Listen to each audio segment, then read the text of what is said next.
So I start most mornings off and I'll read either some kind of inspirational material or I'll meditate and get in the vortex.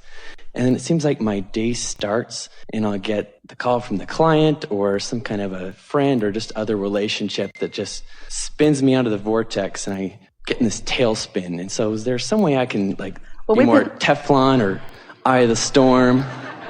There are a few things that we want to say to you, and the combination of these things will put you in a very good place for exactly what you're reaching for. And you could not be asking for anything that pleases us more, because we know that this is where you will find your true power. Reaching for that high-flying disc early on.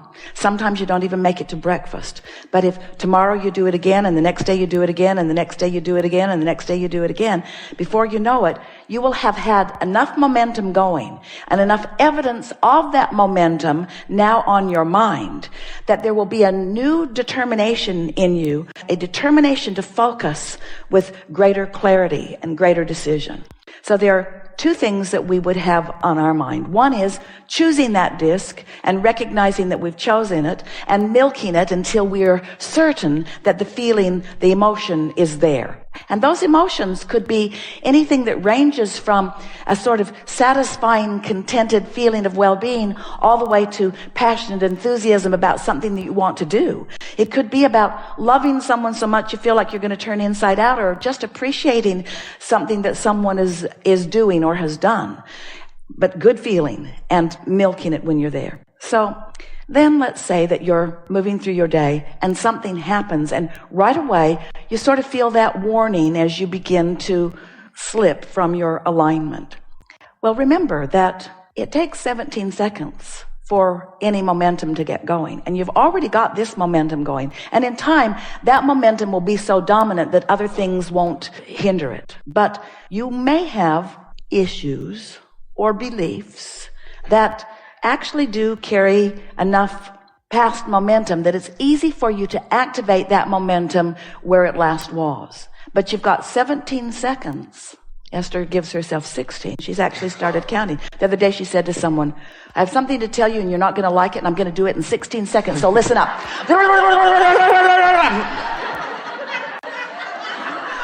Actually, it's not what we recommend.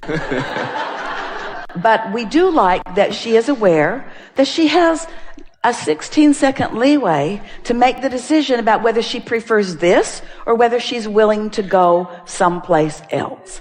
And after a while, you just get sort of determined that you're not willing to go someplace else.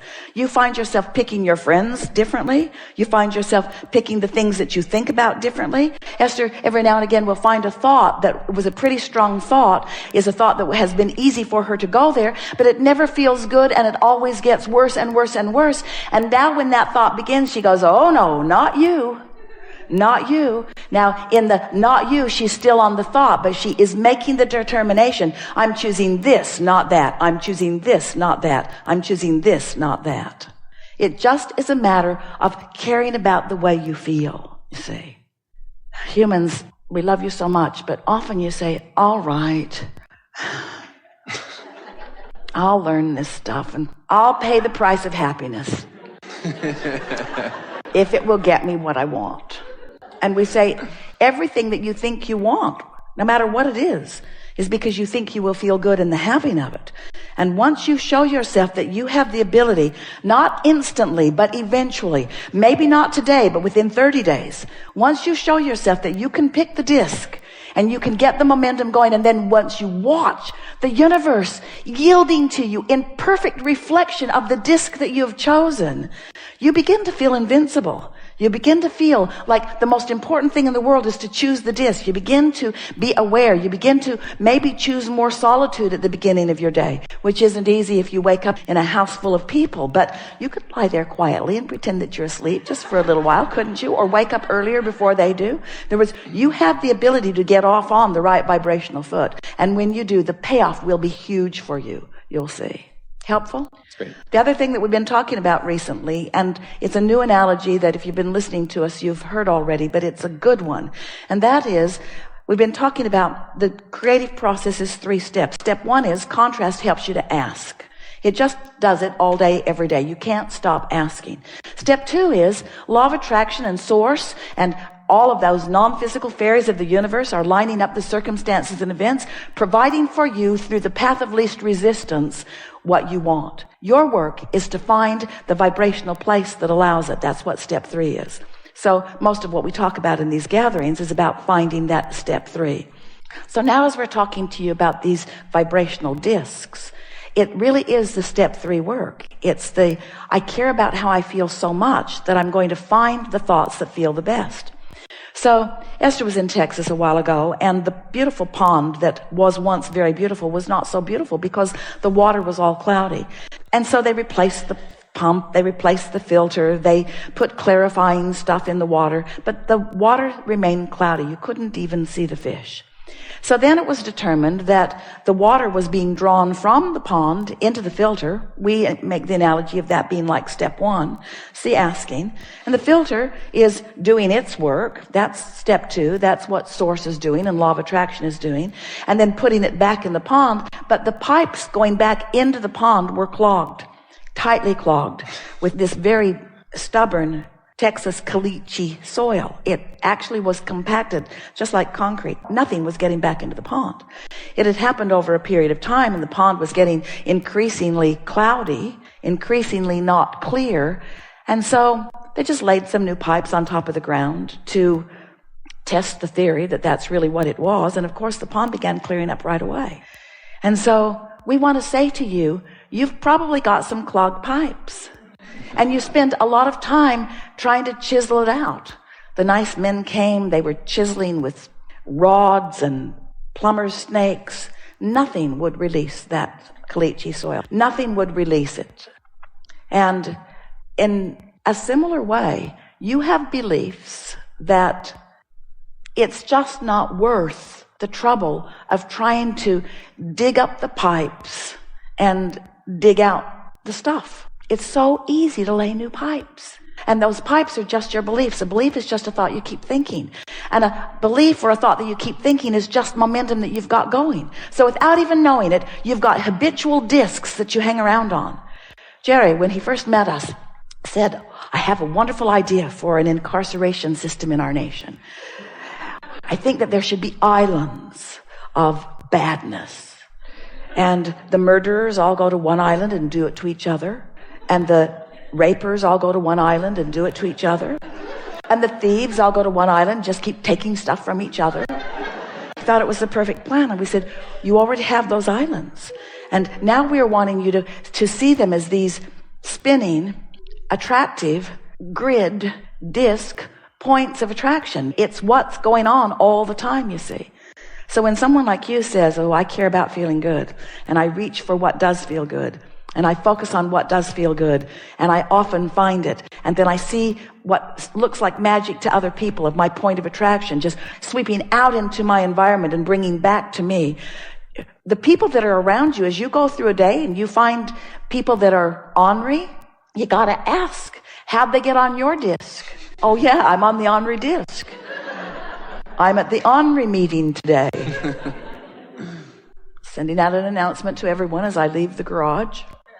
I've ripped my windshield wiper off the back of my car, and that's just how I feel, all right? You have this point of attraction, and awareness of it is empowering. What now? That's it. Thank you. So you wake up, and you're on that high-flying disc, or pretty much. You feel pretty good. And then what happens?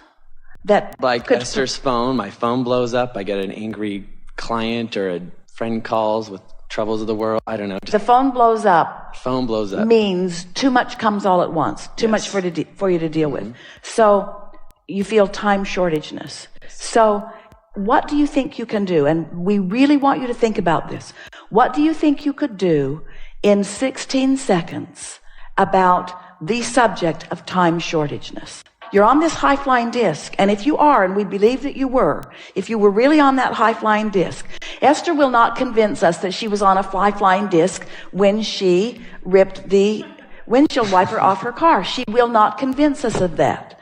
She wasn't on a low-flying disc. It wasn't a terrible thing, but it was proportionate to the overwhelm that she was feeling.